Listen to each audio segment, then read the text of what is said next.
बीरबल और वो पहेली जिसका कोई सवाल नहीं था। आगरा का दरबार उस दिन कुछ ज्यादा ही शांत था। इतना शांत कि बीरबल को भी शक होने लगा कि कहीं आज छुट्टी तो नहीं पड़ गई। मंत्री चुप, दरबारी चुप, यहां तक कि अकबर भी सिंहासन पर बैठे बैठे कुछ सोच रहे थे। बीरबल ने धीरे से कहा, जहांपनाह, आज दरबार में सन्नाटा कुछ ज्यादा ही समझदार लग रहा है। अकबर ने सिर उठाया और मुस्कुराए, क्योंकि आज समझदारी की ही परीक्षा होने वाली है। इतना कहकर अकबर ने हाथ उठाया।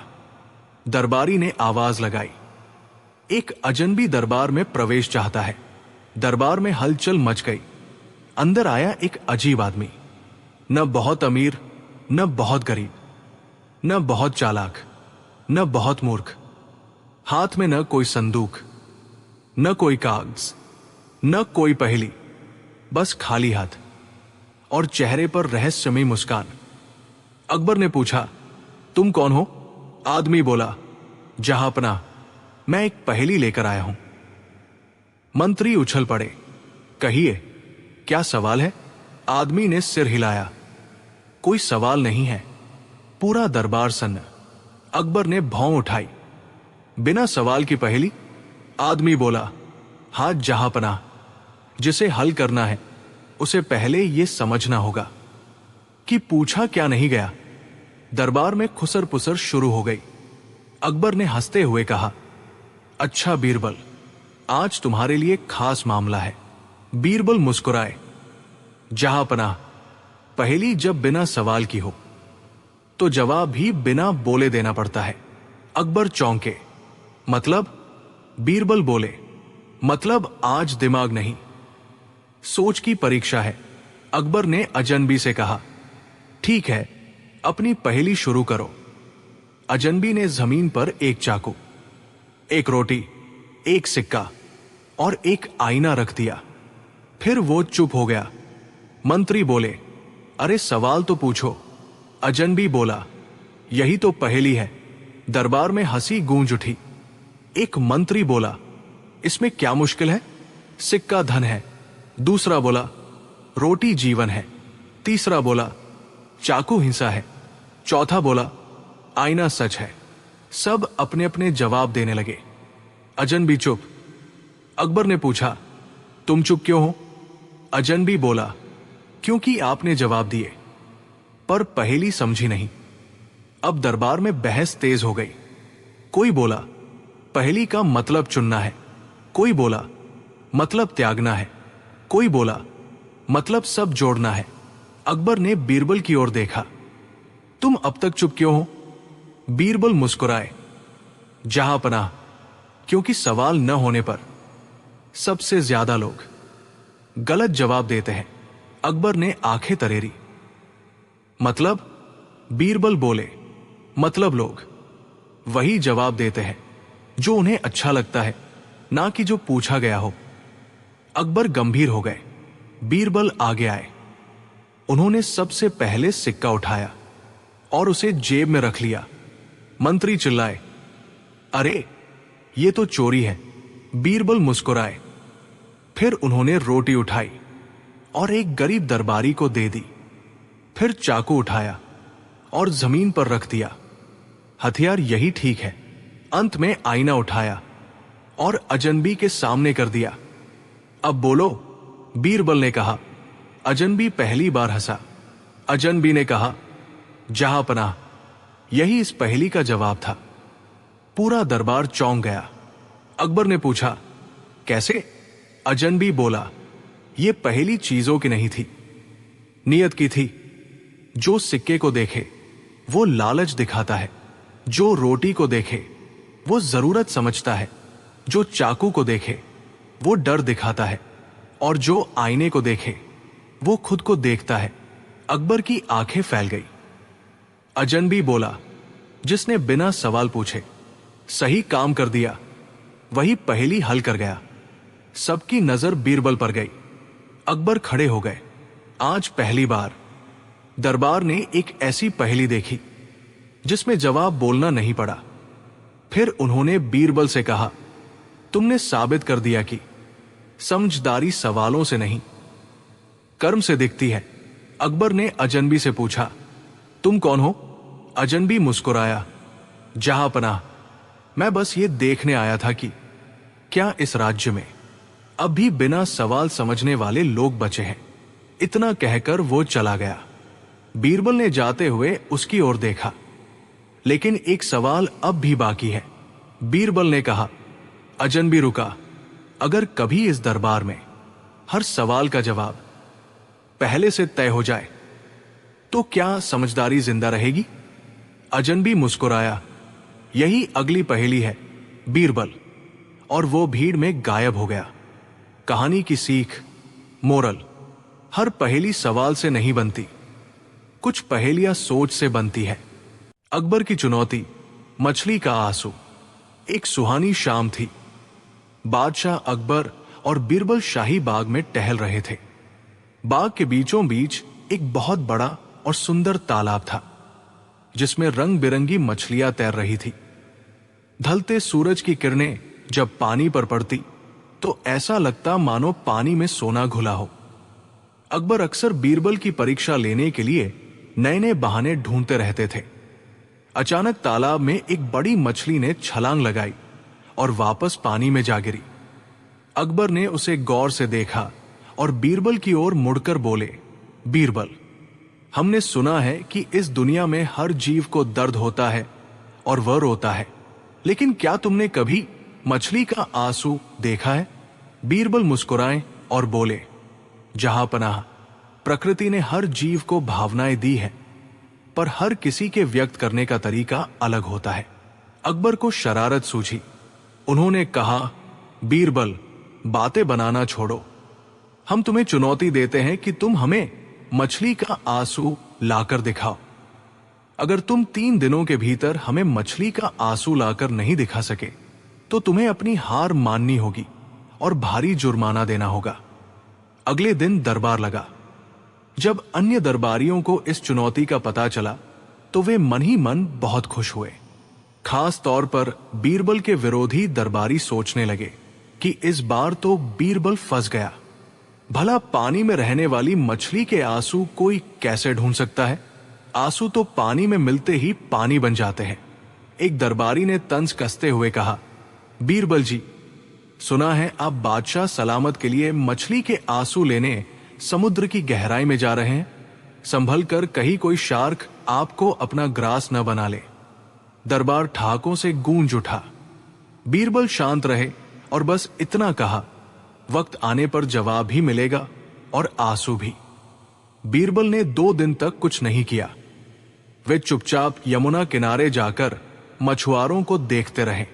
तीसरे दिन जब चुनौती की समय सीमा समाप्त होने वाली थी, बीरबल दरबार में एक छोटा सा कांच का मर्तबान, जार, लेकर पहुंचे। उस मर्तबान में थोड़ा सा पानी था और एक छोटी सी सुनहरी मछली तैर रही थी। अकबर ने उत्सुकता से पूछा, बीरबल, क्या तुम इसमें मछली का आंसू लेकर आए हो? बीरबल ने बड़े ही गंभीर चेहरे के साथ कहा, जहां पनाह, यह काम इतना आसान नहीं था। मैं 2 दिनों तक मछलियों की भाषा समझने की कोशिश करता रहा। आखिरकार मुझे एक ऐसी मछली मिली जो बहुत दुखी थी। लेकिन हुजूर, मछली का आंसू देखने के लिए एक खास माहौल की जरूरत होती है। क्या आप मेरे साथ पास के जलाशय पर चलेंगे? अकबर, बीरबल और कुछ प्रमुख दरबारी शहर के किनारे एक शांत जलाशय पर पहुंचे। बीरबल ने वहां एक बूढ़े मछुआरे को पहले से ही बुला रखा था। वो मछुआरा बहुत गरीब दिख रहा था और उदास बैठा था। बीरबल ने अकबर से कहा, महाराज, इस जलाशय की मछलियां आज रो रही हैं, लेकिन उनके आंसू देखने के लिए आपको पहले इस मछुआरे की कहानी सुननी होगी। मछुआरा बोला, हुजूर, मैं सालों से इस तालाब से केवल उतनी ही मछली पकड़ता था जिससे मेरा पेट भर सके, लेकिन पिछले कुछ दिनों से कुछ अमीर व्यापारियों ने यहां बड़े जाल डाल दिए हैं। वे छोटी बड़ी सारी मछलियां पकड़ रहे हैं। मछलियां अपने बच्चों के लिए रो रही हैं। वे डर में जी रही हैं। अकबर ने थोड़ा चिढ़कर कहा, बीरबल, ये तो इंसानी दुख की बात हुई। हमें तो मछली का आंसू देखना है। बीरबल ने तुरंत उस कांच के मर्तबान को उठाया और उसे जोर से हिलाया। मछली घबराकर इधर उधर भागने लगी। फिर बीरबल ने मर्तबान से मछली को बाहर निकाला और अपनी हथेली पर रख दिया। बिना पानी के मछली तड़पने लगी। उसकी आंखों के पास पानी की एक नन्ही सी बूंद उभरी, जो वास्तव में मर्तबान का पानी ही था, पर वो उसकी आंखों के पास था। बीरबल बोले, हुजूर, देखिए, यह है मछली का आंसू। अकबर ने करीब जाकर देखा और बोले, लेकिन बीरबल, ये तो पानी भी हो सकता है। हम कैसे मान ले कि ये आंसू ही है? बीरबल ने बड़ी ही मार्मिक बात कही, जो इस कहानी का सार है। बीरबल बोले, जहांपनाह, मछली का आंसू दिखता इसलिए नहीं है क्योंकि वो हमेशा अपने ही आंसुओं के सागर पानी में डूबी रहती है।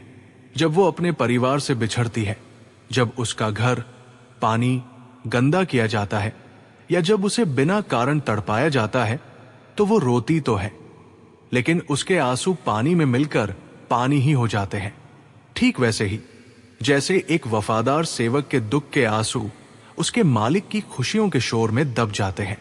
बीरबल ने आगे कहा, हुजूर, जिस प्रकार आंखों से बहता पानी ही आंसू नहीं होता, उसी प्रकार केवल दिखाई देने वाला दुख ही सच्चा दुख नहीं होता। मछली का पूरा जीवन ही एक आंसू है, क्योंकि वो अपनी वेदना कभी कह नहीं पाती।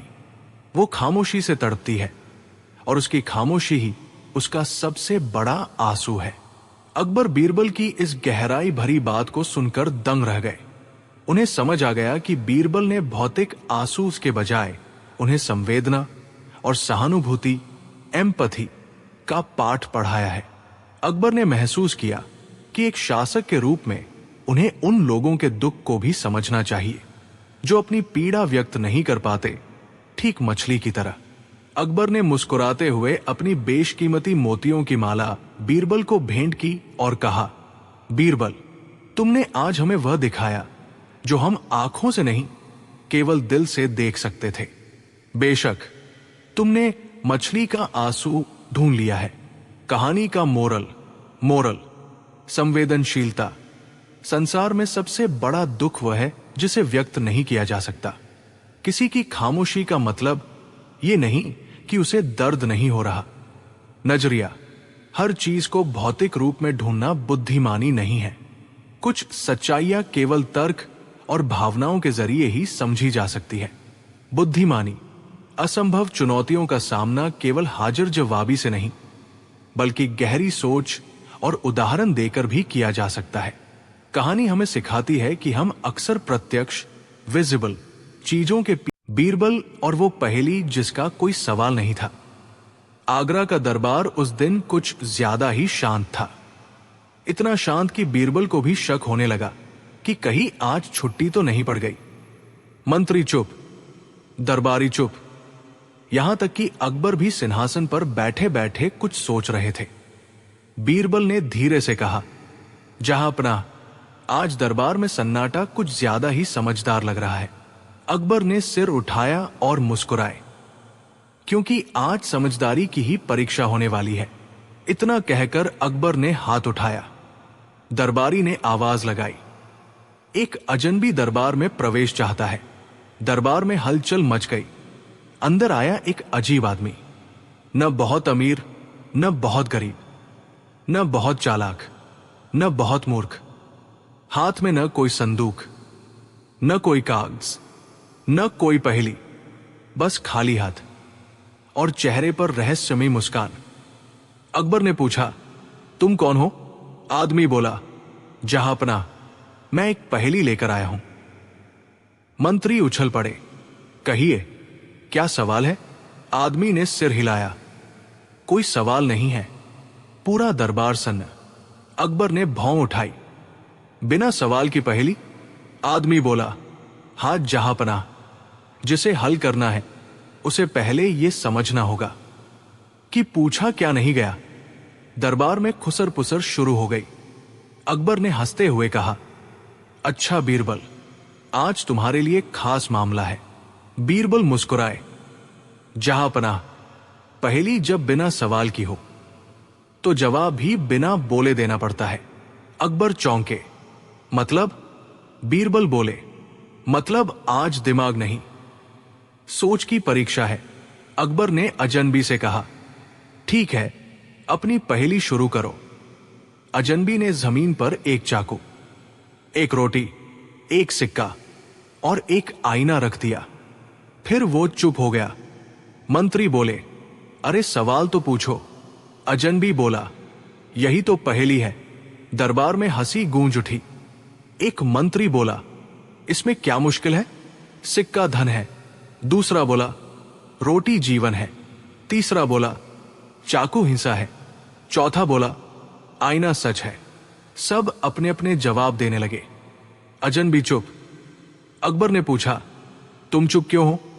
अजनबी बोला, क्योंकि आपने जवाब दिए पर पहेली समझी नहीं। अब दरबार में बहस तेज हो गई। कोई बोला, पहेली का मतलब चुनना है। कोई बोला, मतलब त्यागना है। कोई बोला, मतलब सब जोड़ना है। अकबर ने बीरबल की ओर देखा। तुम अब तक चुप क्यों हो? बीरबल मुस्कुराए, जहां पनाह, क्योंकि सवाल न होने पर सबसे ज्यादा लोग गलत जवाब देते हैं। अकबर ने आंखें तरेरी। मतलब? बीरबल बोले, मतलब लोग वही जवाब देते हैं जो उन्हें अच्छा लगता है, ना कि जो पूछा गया हो। अकबर गंभीर हो गए। बीरबल आगे आए। उन्होंने सबसे पहले सिक्का उठाया और उसे जेब में रख लिया। मंत्री चिल्लाए, अरे ये तो चोरी है। बीरबल मुस्कुराए। फिर उन्होंने रोटी उठाई और एक गरीब दरबारी को दे दी। फिर चाकू उठाया और जमीन पर रख दिया। हथियार यही ठीक है। अंत में आईना उठाया और अजनबी के सामने कर दिया। अब बोलो, बीरबल ने कहा। अजनबी पहली बार हंसा। अजनबी ने कहा, जहां पनाह, यही इस पहेली का जवाब था। पूरा दरबार चौंक गया। अकबर ने पूछा, कैसे? अजनबी बोला, यह पहेली चीजों की नहीं थी, नियत की थी। जो सिक्के को देखे वो लालच दिखाता है, जो रोटी को देखे वो जरूरत समझता है, जो चाकू को देखे वो डर दिखाता है, और जो आईने को देखे वो खुद को देखता है। अकबर की आंखें फैल गई। अजनबी बोला, जिसने बिना सवाल पूछे सही काम कर दिया वही पहेली हल कर गया। सबकी नजर बीरबल पर गई। अकबर खड़े हो गए। आज पहली बार दरबार ने एक ऐसी पहेली देखी जिसमें जवाब बोलना नहीं पड़ा। फिर उन्होंने बीरबल से कहा, तुमने साबित कर दिया कि समझदारी सवालों से नहीं कर्म से दिखती है। अकबर ने अजनबी से पूछा, तुम कौन हो? अजनबी मुस्कुराया, जहां पनाह, मैं बस ये देखने आया था कि क्या इस राज्य में अब भी बिना सवाल समझने वाले लोग बचे हैं। इतना कहकर वो चला गया। बीरबल ने जाते हुए उसकी ओर देखा, लेकिन एक सवाल अब भी बाकी है। बीरबल ने कहा। अजनबी रुका। अगर कभी इस दरबार में हर सवाल का जवाब पहले से तय हो जाए तो क्या समझदारी जिंदा रहेगी? अजनबी मुस्कुराया, यही अगली पहेली है बीरबल, और वो भीड़ में गायब हो गया। कहानी की सीख, मोरल, हर पहेली सवाल से नहीं बनती, कुछ पहेलियां सोच से बनती है। जब बीरबल ने खुद को मूर्ख साबित किया, एक अनोखी शर्त। एक शाम आगरा के महल की बालकनी में अकबर और बीरबल बैठे थे। ढलते सूरज की लालिमा यमुना के पानी में झलक रही थी। अकबर के मन में अक्सर ऐसे सवाल आते थे जो बीरबल की बुद्धि को कुरेद सके। अचानक अकबर ने बीरबल की ओर देखा और बोले, बीरबल, पूरी दुनिया तुम्हारी अक्ल की कस्में खाती है। हर कोई तुम्हें महाबुद्धिमान कहता है, लेकिन क्या कभी तुम्हारे मन में यह आया कि तुम भी मूर्ख हो सकते हो? बीरबल मुस्कुराए और बोले, जहां पनाह, इंसान गलतियों का पुतला है। खुद को सर्वज्ञ, सब कुछ जानने वाला समझना ही सबसे बड़ी मूर्खता है। अकबर ने एक टेढ़ी चाल चली। वे बोले, बीरबल, हम तुम्हें चुनौती देते हैं। तुम्हें यह साबित करना होगा कि तुम इस सल्तनत के सबसे बड़े मूर्खों में से एक हो। अगर तुम खुद को मूर्ख साबित कर सके तो हम तुम्हें 5,000 सोने की मोहरें देंगे। लेकिन अगर तुम हार गए तो तुम्हें यह स्वीकार करना होगा कि तुम्हारी बुद्धि अब बूढ़ी हो गई है। बीरबल ने बिना देर किए शर्त मान ली। दरबारियों में खलबली मच गई कि आखिर बीरबल खुद को मूर्ख कैसे कह सकते हैं। बीरबल ने कहा, हुजूर, मुझे खुद को मूर्ख साबित करने के लिए कुछ अन्य मूर्खों की जरूरत पड़ेगी ताकि मैं अपनी तुलना कर सकूं।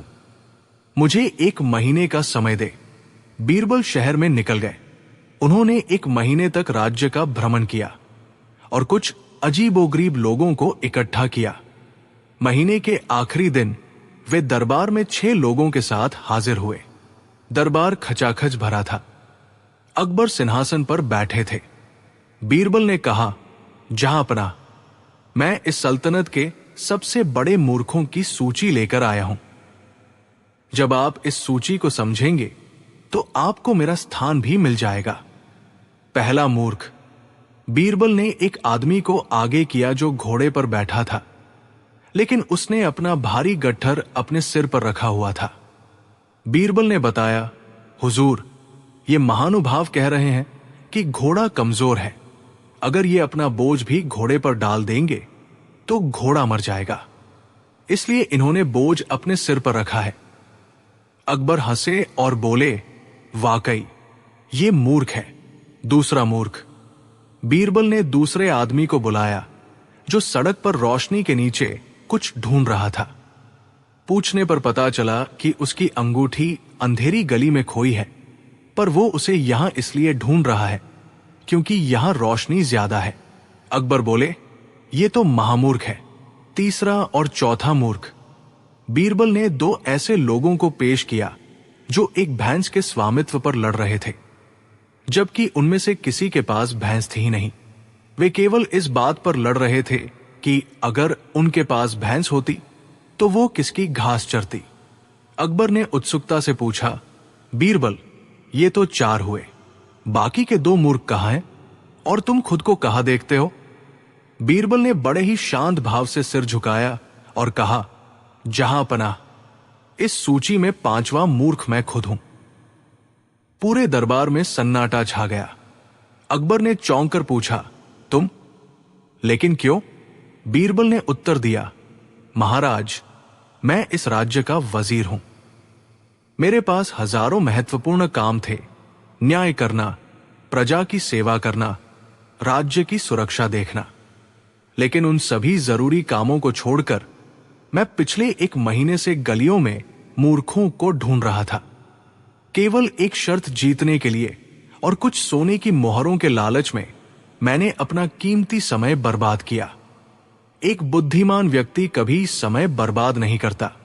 इसलिए इस समय मुझसे बड़ा मूर्ख कोई नहीं है जिसने तुच्छ मनोरंजन के लिए अपना कर्तव्य भुला दिया। अकबर बीरबल की बात सुनकर निरुत्तर हो गए। फिर उन्हें अचानक याद आया और उन्होंने पूछा, लेकिन बीरबल, तुमने कहा था कि 6 मूर्ख हैं, अभी तक केवल 5 हुए। छठा मूर्ख कौन है? बीरबल थोड़ी देर चुप रहे। फिर उन्होंने बहुत ही चतुराई और हिम्मत से कहा, हुजूर, गुस्ताखी माफ हो, लेकिन इस सूची में 6ठा स्थान आपका है। यह सुनते ही दरबारी डर के मारे कांपने लगे। अकबर की आंखें लाल हो गई। उन्होंने कड़क कर पूछा, बीरबल, तुम्हारी ये हिम्मत? तुम शहंशाह को मूर्ख कह रहे हो? बीरबल ने नम्रता से कहा, हुजूर, जरा ठंडे दिमाग से सोचिए। आप इस विशाल साम्राज्य के सम्राट हैं। आपके कंधों पर करोड़ों लोगों की जिम्मेदारी है, लेकिन आपने अपनी बुद्धि और शक्ति का उपयोग किस काम में किया? आपने एक ऐसी चुनौती दी जिसका कोई अर्थ नहीं था।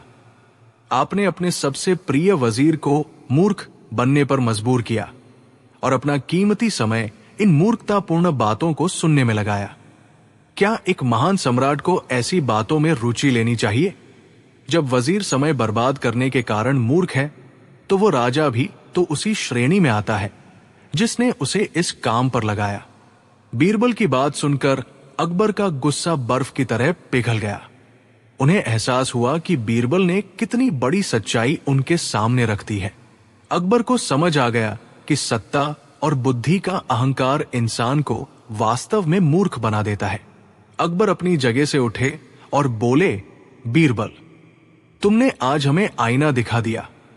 वाकई सबसे बड़ा मूर्ख वह है जो अपनी बुद्धि का उपयोग व्यर्थ की बातों और अहंकार की तुष्टि के लिए करता है। तुमने शर्त जीत ली है। अकबर ने बीरबल को न केवल 5,000 सोने की मोहरें दी, बल्कि उन्हें अपना सबसे कीमती रत्नों का हार भी पहनाया। कहानी का मोरल समय की कीमत। दुनिया में सबसे कीमती चीज समय है। जो व्यक्ति व्यर्थ की चुनौतियों और मनोरंजन के लिए अपना समय नष्ट करता है, वो चाहे कितना भी ज्ञानी हो, उस क्षण वो मूर्ख ही कहलाता है। अहंकार का त्याग, खुद को सबसे बुद्धिमान समझना और दूसरों को नीचा दिखाने की कोशिश करना ही मूर्खता की पहली सीढ़ी है। सत्य की जीत। एक सच्चा मित्र और सलाहकार वही है जो राजा या उच्च पद पर बैठे व्यक्ति को उसकी गलती बताने का साहस रखे। कर्तव्य सर्वोपरि। अपने मूल कर्तव्यों, ड्यूटीज को भूलकर फालतू के कामों में उलझना इंसान की गरिमा को कम करता है। बीरबल ने खुद को मूर्ख साबित करने की शर्त इसलिए मानी ताकि वे अकबर को यह समझा सके कि मूर्खता कोई जन्मजात गुण नहीं है। बीरबल और वो औरत जो खुद को बीरबल से भी तेज समझती थी। शहंशाह अकबर के दरबार में बीरबल की चतुराई के किस्से तो रोज सुनने को मिलते थे, लेकिन एक दिन दरबार में एक अजीब चर्चा छिड़ गई। आगरा के पास के एक गांव से आए एक व्यापारी ने कहा, जहांपनाह, इसमें कोई शक नहीं कि बीरबल जी बहुत बुद्धिमान है, लेकिन हमारे गांव में एक महिला है, सुभद्रा। उसका दावा है कि बुद्धि के मामले में वो बीरबल को भी मात दे सकती है। वो कहती है कि बीरबल की बुद्धि केवल महलों और दरबारों तक सीमित है, लेकिन असली दुनिया की पेचीदगियों को वो उनसे बेहतर समझती है। अकबर को यह सुनकर बड़ा कौतूहल हुआ। उन्होंने बीरबल की ओर देखा और मुस्कुराते हुए कहा, बीरबल, क्या तुम इस चुनौती को स्वीकार करोगे? बीरबल ने विनम्रता से सिर झुकाया और कहा, जहांपनाह, बुद्धि किसी की जागीर नहीं होती। यदि कोई मुझसे अधिक चतुर है तो मुझे उससे सीखने में खुशी होगी। मैं कल ही उस महिला से मिलने जाऊंगा, लेकिन एक शर्त पर। मैं एक साधारण ब्राह्मण के भेष में जाऊंगा, ताकि वो बिना किसी दबाव के अपनी बुद्धिमत्ता दिखा सके। अगले दिन बीरबल साधारण धोती कुर्ता पहने और हाथ में एक झोला लेकर सुभद्रा के घर पहुंचे। सुभद्रा अपने आंगन में अनाज साफ कर रही थी। बीरबल ने द्वार पर जाकर कहा, माई, मैं एक थका हुआ मुसाफिर हूं, क्या मुझे थोड़ा जल और विश्राम मिल सकता है? सुभद्रा ने एक नजर बीरबल पर डाली। उसकी आंखें बहुत तेज थी। उसने कहा, पंडित जी, पानी तो मिल जाएगा, लेकिन मेरे यहां एक रिवाज है। मैं अतिथि को जल तभी देती हूं जब वो मेरे एक सवाल का सही जवाब दे। बीरबल मुस्कुराए और बोले, पूछिए माई। सुभद्रा ने पूछा, वो कौन सी चीज है जो आंखों के सामने है पर दिखाई नहीं देती, और वो क्या है जो पास नहीं है फिर भी उसका वजन हमें महसूस होता है? बीरबल ने पलक झपकते ही कहा, माई, वो चीज जो आंखों के सामने है पर दिखाई नहीं देती, वो है हमारा अपना भविष्य, और वह चीज जो पास नहीं है फिर भी उसका वजन महसूस होता है, वो है हमारी यादें और अपनों की चिंता। सुभद्रा दंग रह गई। उसने सोचा कि यह पंडित कोई साधारण व्यक्ति नहीं है। उसने सम्मान के साथ बीरबल को अंदर बुलाया और जल पिलाया। सुभद्रा ने बीरबल को दोपहर के भोजन के लिए आमंत्रित किया। उसने थाली परोसी, लेकिन दाल का कटोरा खाली था। उसने कहा, पंडित जी, मेरे पास दाल बनाने के लिए आग नहीं है। यदि आप बिना आग जलाए इस दाल को पका सके, तभी मैं मानूंगी कि आपका यहां आना सार्थक है। बीरबल समझ गए कि यह महिला उन्हें फंसा रही है। उन्होंने आंगन में पड़ी एक पुरानी कांच की शीशी उठाई और सूर्य की रोशनी को केंद्रित, मैग्नीफाई करके दाल के कटोरे पर डालना शुरू किया। कुछ देर की मेहनत के बाद सूरज की प्रचंड गर्मी और कांच के लेंस के प्रभाव से पानी गुनगुना होने लगा। लेकिन बीरबल ने एक और चाल चली। उन्होंने पास पड़ी सूखी घास पर कांच से आग सुलगा दी। सुभद्रा ने हंसकर कहा, पंडित जी, आपने तो आग जला दी, आप शर्त हार गए। बीरबल ने शांति से कहा, माई, मैंने आग नहीं जलाई, मैंने तो बस सूर्य की गर्मी को धरती पर बुलाया है। आग तो घास ने खुद पकड़ी है, मैंने उसे छुआ तक नहीं। सुभद्रा उसकी हाजिर जवाबी से प्रभावित हुई, लेकिन उसने हार नहीं मानी। रात होने को थी। सुभद्रा ने कहा, पंडित जी, आज की रात आप यहां रुक सकते हैं, लेकिन सोने से पहले आपको मुझे एक ऐसी कहानी सुनानी होगी जिसका न तो आदि शुरुआत हो और न ही अंत। यदि आप असफल रहे तो आपको कल सुबह मेरे घर के सारे बर्तन मांजने होंगे। बीरबल ने एक गहरी सांस ली और कहानी शुरू की। एक बहुत बड़ा विशाल वृक्ष था, उस पर हजारों चिड़िया रहती थी। एक दिन तेज हवा चली, एक चिड़िया उड़ी, फुर्र, दूसरी उड़ी, फुर्र, तीसरी उड़ी, फुर्र। आधा घंटा बीत गया। बीरबल बस यही कह रहे थे। फिर चौथी उड़ी, फुर्र, पांचवी उड़ी, फुर्र। सुभद्रा ऊब गई और बोली, पंडित जी, ये कहानी खत्म कब होगी? बीरबल ने मुस्कुराकर कहा, माई, चिड़िया हजारों हैं, अभी तो केवल 100 उड़ी है। जब तक सब उड़ नहीं जाती, कहानी आगे कैसे बढ़ेगी? और जैसे ही सब उड़ जाएंगी, वे वापस आने लगेंगी, फिर कहानी फिर से शुरू हो जाएगी। इस कहानी का न कोई आदि है न अंत। सुभद्रा समझ गई कि यह साधारण पंडित कोई और नहीं बल्कि स्वयं बीरबल है। वो उनके पैरों में गिर गई और बोली, क्षमा करे महाराज, मैं अपने अहंकार में अंधी हो गई थी। मैंने सोचा था कि किताबी ज्ञान रखने वाले दरबारी जमीनी हकीकत नहीं जानते, पर आपने साबित कर दिया कि बुद्धि अनुभव और संयम से आती है। बीरबल ने उसे उठाकर सम्मान दिया और कहा, सुभद्रा, तुम्हारी बुद्धि वास्तव में अद्भुत है। तुमने मुझे जिस तरह से चुनौती दी, उसने मुझे फिर से सोचने पर मजबूर किया। समाज को तुम्हारे जैसी प्रखर महिलाओं की आवश्यकता है। अगले दिन बीरबल सुभद्रा को लेकर अकबर के दरबार पहुंचे।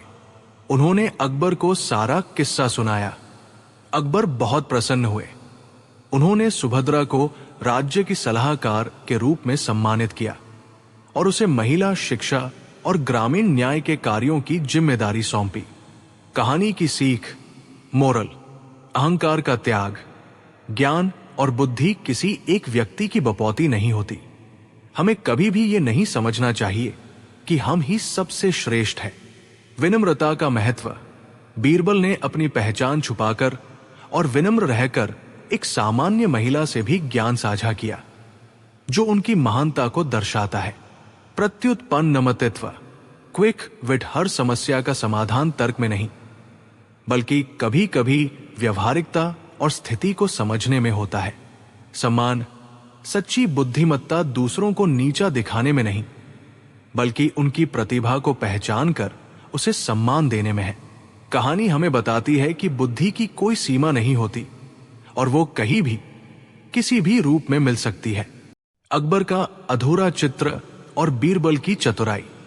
मुगल सल्तनत के बादशाह जलालुद्दीन मोहम्मद अकबर को कला और संस्कृति से बहुत प्रेम था। उनके दरबार में एक से बढ़कर एक चित्रकार, संगीतकार और विद्वान थे। एक दिन अकबर के मन में एक अजीब और अनोखी इच्छा जागी। उन्होंने दरबार में घोषणा की, हमें अपना एक ऐसा चित्र बनवाना है जो आज तक किसी ने न बनाया हो। वो चित्र ऐसा होना चाहिए जिसमें हमारा अतीत, वर्तमान और भविष्य तीनों एक साथ दिखाई दे। साथ ही उस चित्र में हमारी वीरता, न्यायप्रियता और दयालुता का अक्स भी नजर आना चाहिए। अकबर ने आगे कहा, जो चित्रकार ऐसा चित्र बनाएगा उसे 10,000 सोने की मोहरें और 5 गांव जागीर में दिए जाएंगे। लेकिन अगर चित्र हमारी कसौटी पर खरा नहीं उतरा तो उस चित्रकार को उम्र भर के लिए काल कोठरी में डाल दिया जाएगा। बादशाह की ये शर्त सुनकर राज्य के बड़े बड़े चित्रकारों के पसीने छूट गए। भला एक ही चित्र में कोई इंसान का बीता हुआ कल, आज और आने वाला कल कैसे दिखा सकता है, और भावनाओं, वीरता, दया को रंगों में कैसे पिरोया जा सकता है। एक एक करके कई चित्रकार आए। किसी ने अकबर को तलवार चलाते हुए बनाया तो किसी ने उन्हें सिंहासन पर बैठे हुए। लेकिन अकबर हर चित्र को देखकर सिर हिला देते और कहते, इसमें केवल हमारा वर्तमान है, भविष्य कहाँ है, इसमें हमारी दयालुता कहाँ है। नतीजा ये हुआ कि कई मशहूर चित्रकार डर के मारे राज्य छोड़कर भाग गए और कुछ को जेल की हवा खानी पड़ी। दरबार में तनाव का माहौल था। तभी बीरबल मुस्कुराते हुए आगे आए और बोले, जहांपना, कला को समझना हर किसी के बस की बात नहीं है। आपने जो चित्र मांगा है वो कोई साधारण चित्रकार नहीं बना सकता। इसके लिए एक दिव्य दृष्टि की जरूरत है। मुझे 1 महीने का समय दे, मैं खुद आपके लिए वो अद्भुत चित्र तैयार करवाऊंगा। अकबर खुश हो गए। उन्होंने बीरबल को पूरी छूट दे दी। 1 महीना बीत गया। पूरे नगर में चर्चा थी कि बीरबल ऐसा क्या करिश्मा करने वाले हैं। तय समय पर दरबार लगा। बीरबल एक बहुत बड़े फ्रेम के साथ दरबार में हाजिर हुए। वो फ्रेम एक मखमली रेशमी कपड़े से ढका हुआ था। दरबारियों की सांसें थमी हुई थी। अकबर अपने सिंहासन से उतरकर नीचे आए और बोले, बीरबल, क्या हमारा त्रिकाल चित्र तैयार है? बीरबल ने झुककर सलाम किया और कहा, जी जहांपना, ये चित्र आपकी हर शर्त को पूरा करता है। इसमें आपका बचपन, आपकी जवानी, आपका बुढ़ापा, आपकी वीरता और आपका भविष्य सब कुछ समाहित है। लेकिन इस चित्र को देखने के लिए एक खास नियम है। अकबर ने उत्सुकता से पूछा, कैसा नियम बीरबल?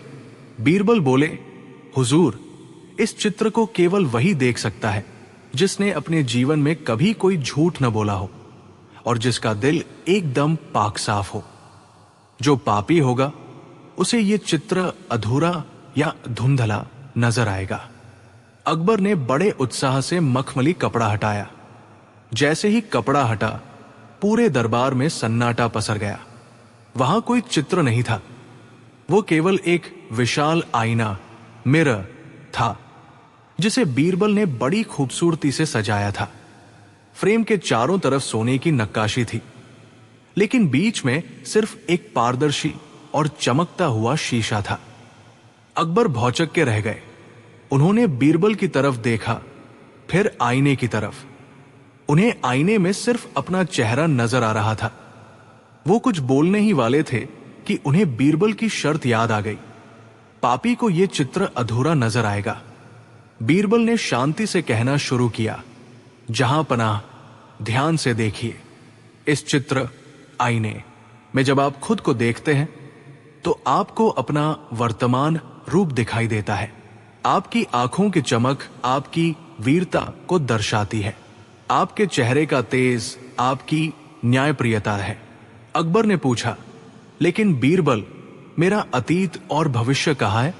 बीरबल मुस्कुराए और बोले, महाराज, आपकी यादें आपका अतीत है जो आपके मस्तिष्क में इस समय चल रही है।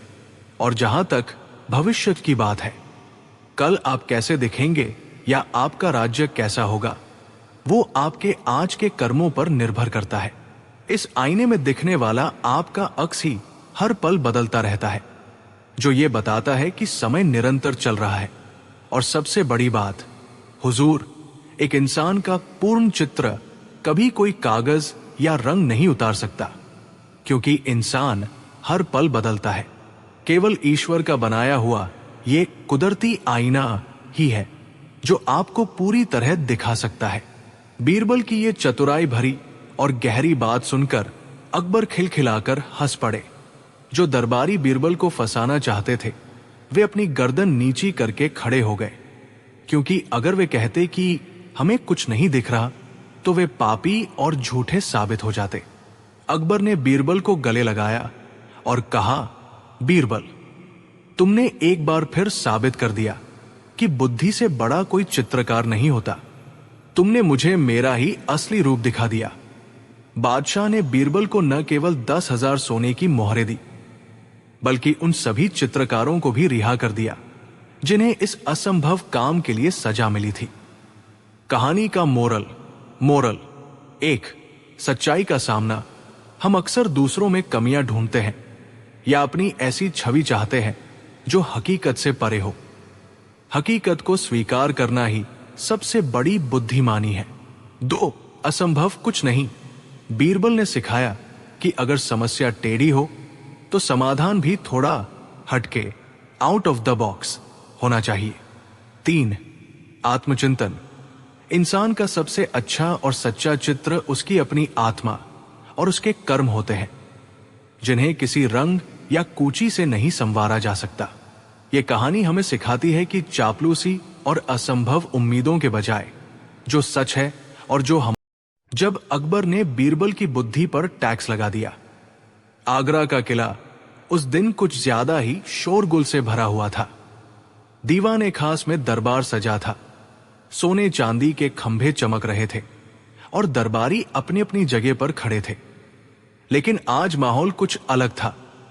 आज अकबर बादशाह के चेहरे पर वही शरारती मुस्कान थी जो अक्सर किसी नई मुसीबत का संकेत होती थी।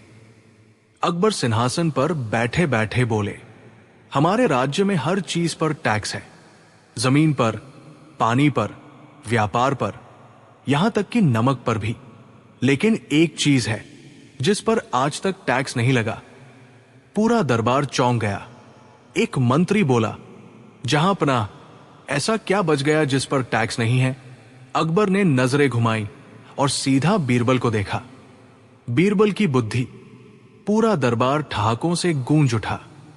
बीरबल ने हाथ जोड़कर मुस्कुराते हुए कहा, जहां पनाह, अगर बुद्धि पर टैक्स लगने लगा तो कई लोग कंगाल हो जाएंगे। यह सुनकर कुछ मंत्री झेम गए।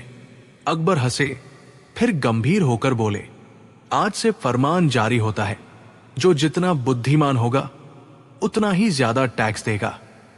और शुरुआत बीरबल से होगी। दरबार सन, मंत्रियों की खुशी।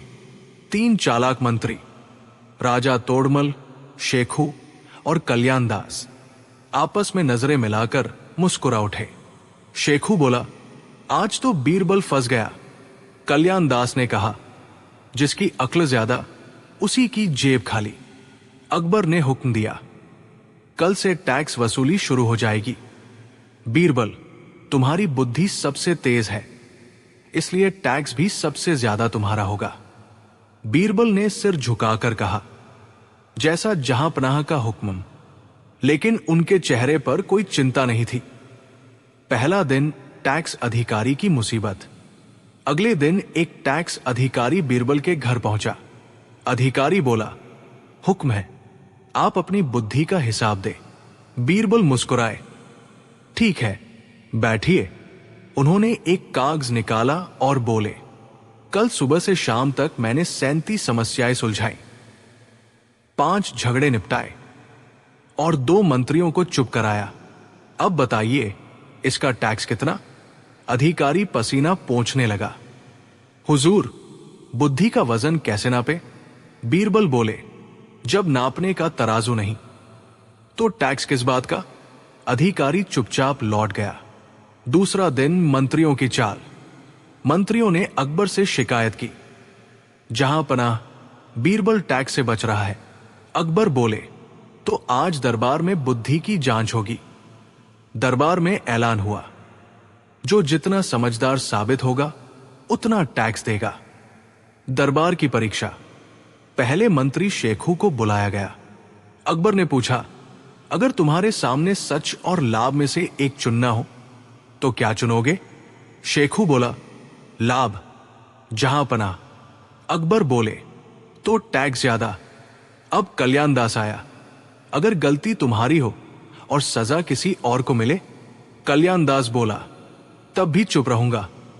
अकबर बोले, बुद्धि कम, टैक्स भी कम। अब बीरबल की बारी। अकबर ने पूछा, अगर बुद्धि पर टैक्स लगे तो सबसे ज्यादा किसे देना चाहिए? बीरबल मुस्कुराए।